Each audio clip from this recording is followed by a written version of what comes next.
Hi guys, and welcome to another episode of JDM Masters. And in today's route reviews, well, we are going to be talking about the Shutoko Expressway and its relationship to pop culture. Wangan Midnight, some of you have known, and just for those of you who want to know what actually goes on and what are the characteristics of this highway expressway sort of driving culture world, so come join us. So we are now here tonight. It's a weekday night in Daikoku Futo. You may have seen in our last video where we came here and we introduced to you the scene around this place. And even on weekdays, there are a lot of car enthusiasts parked and gathered around. They're just friends and they come here to talk and meet up.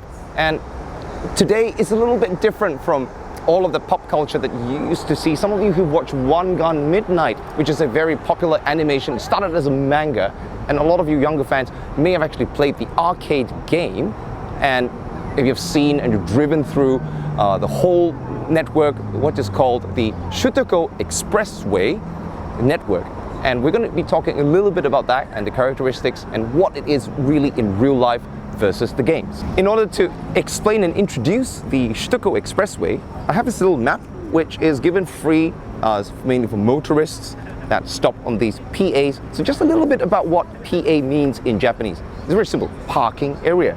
So it's originally meant for people to come here, have a break, you can use the washroom, you can go get some drinks or refreshments at the convenience store. But behind that, in car culture, it's also used as a meeting point, which is what Daikoku Futo is. It's actually the biggest parking area in the Shutoko Expressway network. So a very quick overall view. It covers two areas of Yokohama and Kawasaki. And this little spiral of roads, we're right here in the center, Daikoku Futo. And you can see how this road follows on a really straight line. This is actually the longest highway straight in Japan.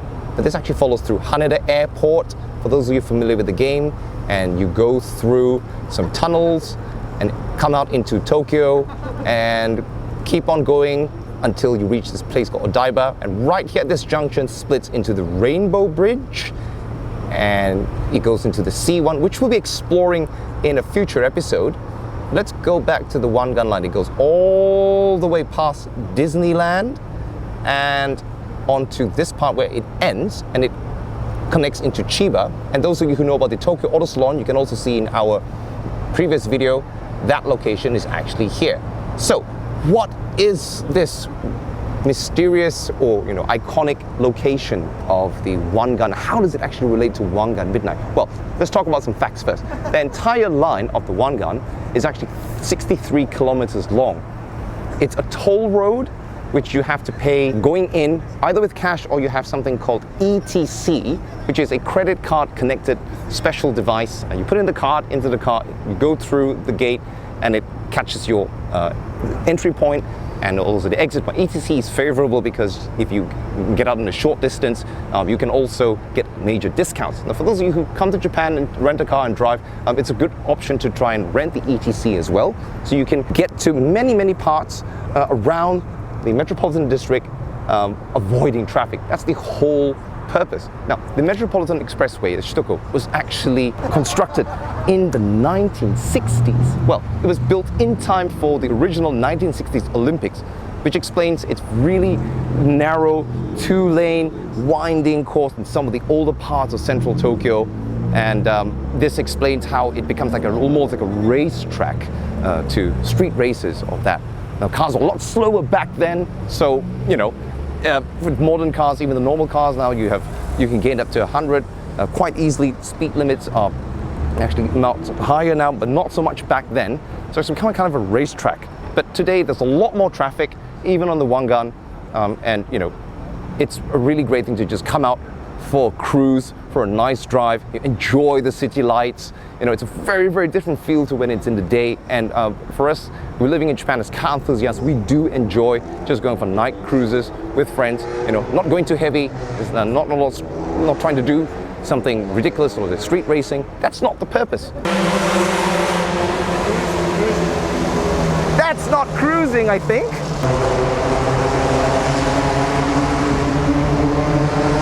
One of our good friends today here, and it's actually his first time cruising around this network, and just want to invite him. Hey Indra. Ken? How you doing, mate? Thanks for having me here. It's always a pleasure. Yeah. You know, you've seen this in anime, Wangan Midnight. I'm sure you played it before? Yeah, I mean, you know, we grew up in this generation like anime and cars. Initially, Wangan, it's all part of our childhood. Yeah. And, you know, we're actually living it now, which is really good. It's crazy, right? Like, you remember this game called Tokyo Extreme Racer? Shutoko Expressway. So best times, man. Yeah. You know, like, many of the viewers can also relate to this because like they play the game, it's designed exactly like in real life. So they're playing it virtually, and they never know what it is. So it creates this kind of lore, it's kind of like mystique, you know? What did you feel when you played it, and then today it's actually your first proper drive around the Wangan, and how do you feel? To be honest, I was kind of still young at that time. Yeah. And I can remember some vague points when I'm driving this road. And I remember some points like crossing the bridge, or I remember Daikoku was written in English, but now that you're actually living here, it's written in Japanese, which is really cool. And then the loops, the tunnels, it's amazing. 10 years before, I did not imagine myself 10 years after, I'm going to be here in real life driving my GTR. It's amazing. Whoa, so you actually bought an R35 GT-R? Is that a bit overkill? Not at all. Not at all. No, it's perfect. It's perfect for this road. For cruising. Yeah. Cruising. Well, I mean, when you think about, you know, like there's some old films, which probably you don't know. There was a set of films in the 90s called Shutoko Max Trial. Have you ever seen that? I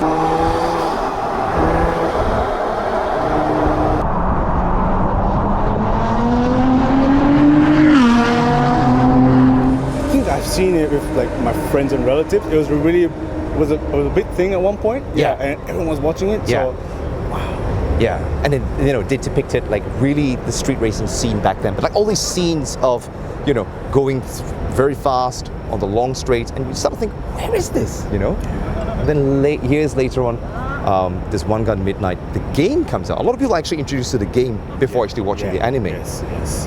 But it starts with the game. For me, in my experience, it starts with the game.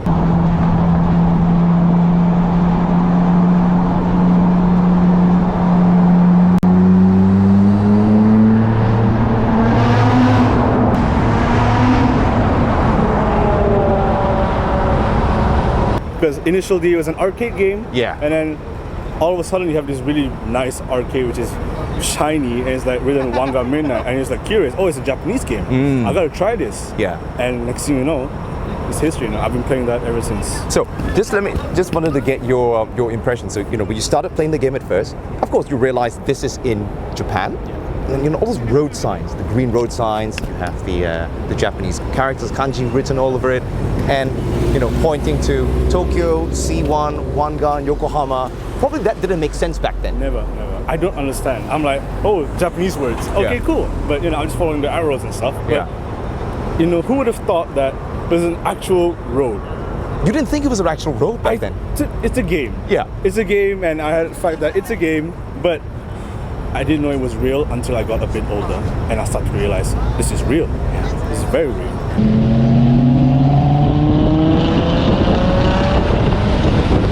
And one day I will visit. When you actually came here, and we've gone around on this short loop. Today we're actually doing just the Wangan Strait up till before Haneda Airport. We're making a loop around the K1. So in the game, this is actually called the Yokohane Line. Yokohama and the Haneda Line. So it kind of loops back around Minato Mirai. We went with Japonic, and you know, all the sights and scenes of the buildings in the background. And it just kind of matches up with the game.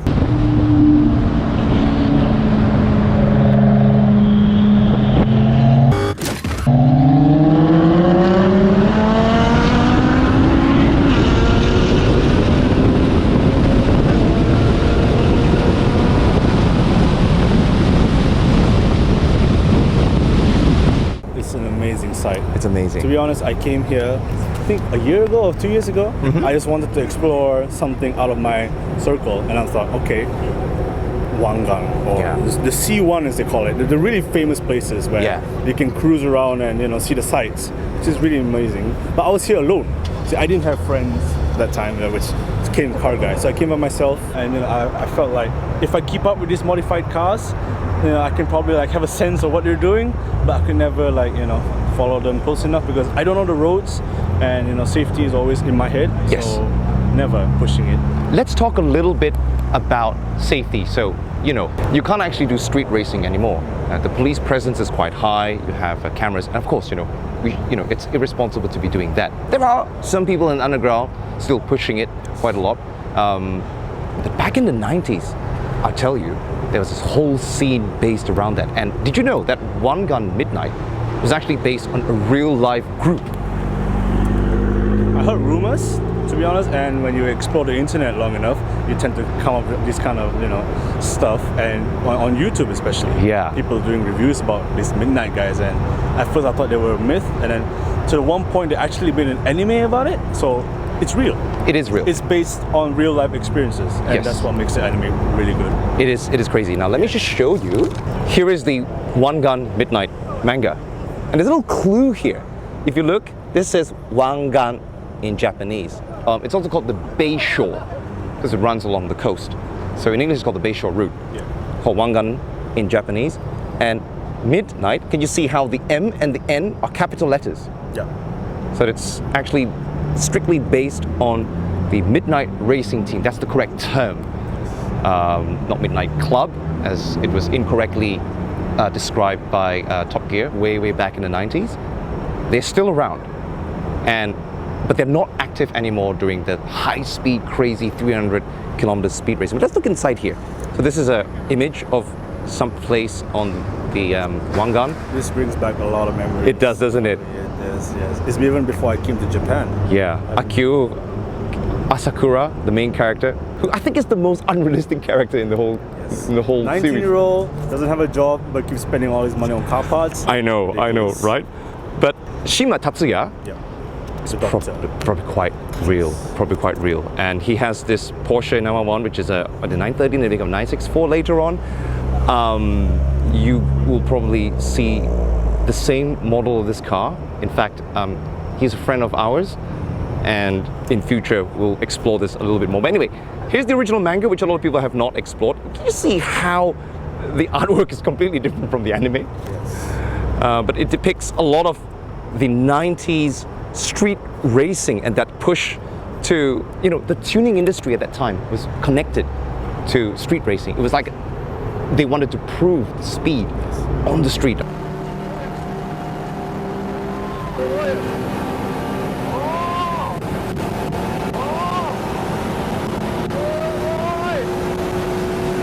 Of course, they do it in the But back then circuit. it's about pride. And, Absolutely. And people, and those days where technology is not that good. Yeah. So it's mostly trial and error for these guys, and I respect them for that. But can you imagine? I mean, with 32 GT-R, the old Porsches, they all had about 300 horsepower. How much horsepower do you need to go 300 kilometers an hour? That depends on a lot of things actually. Your car weight, your width, everything. Yeah. Plays a part, If you want to go 300, the easiest way is to just get a big powered car and go for it. But you have to also think about the stability and all the stuff. It's 550. You need About 550. Yeah, at least 500 horsepower. It's hard to say the push. number in my experience, but Yes. roughly. Now, you're speaking not from no experience. Now, you're actually working in the motorsports industry. You're an ex-racing driver as well. So, you know what you're talking about, how much power. And aerodynamics also plays a very, very, very big role. So, making the cars to that power, put all this tuning with old cars that needed this kind of horsepower. Crazy. Crazy stuff. Crazy You're stuff. talking about 300 kilometers per hour in a car which doesn't have aerodynamics. You don't have lip, you don't have a big wing, you don't have canards, you Yeah. don't have all this stuff, and you're going at these kind of speeds. It takes a big, Big, Yeah. yeah. But today you can buy an R35 GT-R, which has, how much does yours have? about roughly 600. 600? Boosted up, light tune, yeah. Well, that also has 600 horsepower, Japonic's R34. But, you buy this, or any Porsche Turbo 911, supercars these days, they can already hit 300 kilometers an hour. Well, Easy. Easy. Easy. As tested. Yes. There's no need for all this tuning. But then, how would they prove their speed anymore? It's a different environment now. There's no need to go for that competition. But also times have changed. The roads now, especially on the Wangan, are not like before. The roads are very, very bumpy. So can you imagine, how would it feel like to go over 260 on those bumpy roads in the tunnels? To be honest, I wouldn't do it because it takes a level of judgment and a whole another level of courage to do that, and I feel like it's just not safe anymore for people to do that. And with the very strict laws nowadays and with the bumpy roads, of course, and you have people all over around you. The traffic is much heavier than before, 20 years We're ago. talking about this anime was made 10, 15 years ago, 20 years ago, and cars back then was very different than cars back now. People are driving everywhere now. Yeah. Yes. So there's a lot of unknown variables for you to be putting out 300 kilometers in those roads. I heavily suggest like the total opposite of that. Don't do that. Yeah. That's very good advice. But what we do still enjoy though is, you know, it's cruising. It's like cruising. cruise, yes. It's enjoying the car, enjoying the environment. But you know, the circuit is the correct place to try and push. Even driving a little bit on toll gate, you're not going so high speed, so you can feel the handling. Yes. But out here, it's not about that. Look at these videos, the aesthetics. That's why I'm here, Cap. See the lights, the buildings. Tokyo at night, it's such a beauty. It's such a beautiful. We're going to explore that next time. We go around the C1 and just show people out there how scenic. And you know what's the interesting thing about a lot of the Shutoko in Tokyo? It's above ground level. Yes. So you're kind of like cutting in through the buildings at this high level. I mean, even in Yokohama where we went. It's amazing. Yeah. I cannot. You took me out earlier, and it was like my actual first time going in an actual loop in this area. And in my experience living in Japan, I've only been to Toge's. Toge is my home. You followed the initial path. Yes. I'm more to the driving, the light turns. But it's funny because your car is more like a Wangan Midnight kind of car. That's true. But it's nice to take a car into its unknown elements. That's true. You can really see where it's like lacking and where it's pushing. Yeah. It's all about that experience and, you know, living the dream, living through that what, you know, many people have you know, admired or wished for in their lives, coming from the games and the anime. I want to show you something interesting in this book too. So this is a new book that just came out. It's the Skyline GTR story and history. So it's really interesting. So you have all these bits about the Group A of the 32, Hasemi-san, and it goes through all these different models. The lifetimes of the Scuba, and it goes to the different versions, 33, Utek. And this like that's only one of a kind. Only one in the world. We featured this in the Zama collection haul in a previous video. You can see here, 400R, Nismo, then 34. Ooh, That's legendary cars. Is that the same? No. Why the Skyline GTR was, you know, one of the reasons before Paul Walker and Fast and Furious. It was already a legend in the Japanese tuning. And so we're like, why did you like a GTR and wanted to come and buy one? There's something about it. It comes partially from that street racing legend. Of course, we're motorsports fans. We have a motorsports background looking at this, but there's something about the street as well. Now, there's this intersection here. Have a look at this. Do you recognize this? Look at this photo. Look at this bridge. Isn't it there? Yeah, it's right there. Yeah. And this was file photos from 1995, and it says here very clearly, Wangan Midnight, the real Wangan Midnight. And you can see here very clearly the Midnight sticker, here and here. Yeah. The 32 Move, which was a small private tuner back then. He became Hosaka Tuning. And one of our friends actually bought another car. Yeah, I think I saw it in one of the previous videos. Yeah. Look at this. So here we have the 90s Midnight members. You can't see their faces, obviously. Apparently there's also Osaka branch. This is a photo done. They appeared actually many times in Option magazine. Yes. These guys are legends. They are legends. They are legends. Yes. And we'll be meeting them one day. Let's have a conversation with them. Like, what made you think it's a good idea to bring this kind of car into this kind of road at this kind of hour, doing this kind of speed? Yeah. What goes into your head? I want to know that. I want to know that too. Yeah. You know, look at this. 3 kilometer stretch of straight, over 300 kilometers an hour on the R33 GT-R. They will gather from Tokyo to Haneda, 2:15 a.m. It's all these guys. These guys Yokohama to Daikoku Futo, they reached at 3 a.m. Crazy. You cannot do that these days. No, I don't recommend that either. No. These guys, a whole different level. But what we can do is to enjoy the same scene, the same environment, and you know, it's not to imitate, you can't, but it's cool to know that this is all real life. You know, the best thing I like about these kind of roads and this highway, toll gates, it has a lot of history. Yeah. Yes, there's a lot of history behind this. You know, I always tell to other people who are coming like to these kind of places or to the toll gate is that this toll gate has been here even before you were born, and it will still be here after you're gone. And we're just here enjoying ourselves for a few years maximum, and then we move on to our next life, which is doing other things. Yeah. Yes. Yeah. That's why it's very important to respect these levels. You know. I absolutely agree. Yes. Our friend Elbow, Elbow Media, he's also made a video. Elbow Media. I know the guy. Friend. You know the guy? I know the guy. You know the guy? Yeah. No hair. Yeah. He's made a video trying to document this underground scene and for what it is. And you know, but we're here to look at the technical aspect as well. So you know, yeah, in future we'll try to explore maybe some Midnight members and their old cars and going through the tuning. So guys, let us know in the comments, you know, which kind of cars you want to explore. And incidentally, one of our teammates, Ken M, bought an ex-Midnight model member's car, just 500 horsepower on an R32 GT. We actually did a review on that. To be honest, I didn't believe it at first. Yeah. Until I saw the sticker. And then I'm like, okay. It's real. It's real. It's real. And when I actually had a proper conversation with him, he's like, Yeah. he's a really down-to-earth guy. He knows what he's talking about, and he's not mad, crazy. He's just here to chill out with us, here to cruise. We're just having fun. Yeah. That's the most important part. That's the to most have important fun. part. Yeah. Tell us a little bit about what you've done. It's not stock. What's all this carbon fiber? To be honest, I modified this car according to what I feel. And as I drive this car on different kind of roads, on different kind of speeds, I feel that I need some support that comes in aerodynamics. So I need a bigger lip, I need a canard, because I feel like in slightly high speeds, you kind of lose traction at the front. The R35 GT-R does have certain small deficiencies in lack of downforce. Surprisingly, for a very heavy car, going at a slightly high speeds, it tends to get really unstable in the front. You kind of lose traction in the steering wheel. Right, That's okay. what I feel. Right, I'm not right. sure about other GTR drivers feel, but when I'm driving on my roads, I feel like I need a bit of support. That's why these come. These are from Phoenix.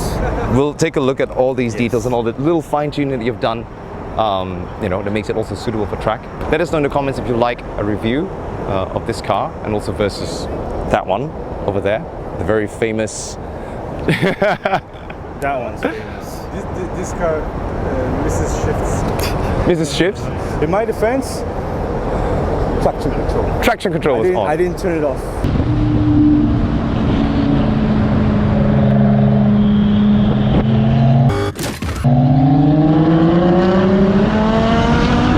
So my tire's locked by itself by the computer, telling me not to like hurt myself. Mate, excuses. No.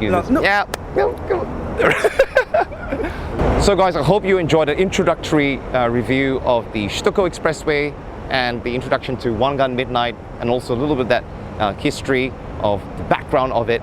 So in our next episode, we will be covering other parts of the Shutoko network, maybe the C1 on the whole Wangan stretch, and hopefully we'll be able to meet some of our other friends who were part of this scene from way back.